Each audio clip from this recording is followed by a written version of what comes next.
Praise the lord. పరిశుద్ధ గ్రంథమైన Bible నుండి ఈరోజు ప్రశ్న, బోయనెర్గెసు అంటే అర్థం ఏమిటి? ఆప్షన్ ఏ దీవింపబడినవారు, ఆప్షన్ బి ఉరిమెడివారు, ఆప్షన్ సి శప్పింపబడినవారు, ఆప్షన్ డి చల్లబడినవారు.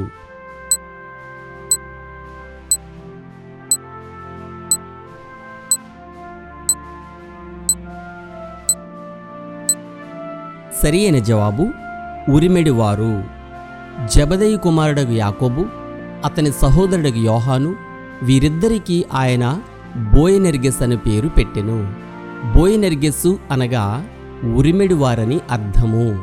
ఇది మార్కు సువార్త 3వ అధ్యాయము 17వ వచనములో వ్రాయబడి ఉన్నది. యెహోవా ఆకాశమందు గర్జించాను, సర్వోన్నతుడు ఉరుము ధ్వని పుట్టించాను. తన బాణములను ప్రయోగించి శత్రువులను చెదరగొట్టాను, మెరుపులను ప్రయోగించి వారిని తరిమివేశాను. యెహోవా గద్దింపునకు తన నాసికారంధ్రముల శ్వాసము వడిగా విడువగా, ఆయన గద్దింపునకు ప్రవాహముల అడుగు భాగములు కనబడెను, భూమి పునాదులు బయలుపడెను. 2వ సమూయేలు 22వ అధ్యాయము 14, 15, 16 వచనములు. Have a nice day.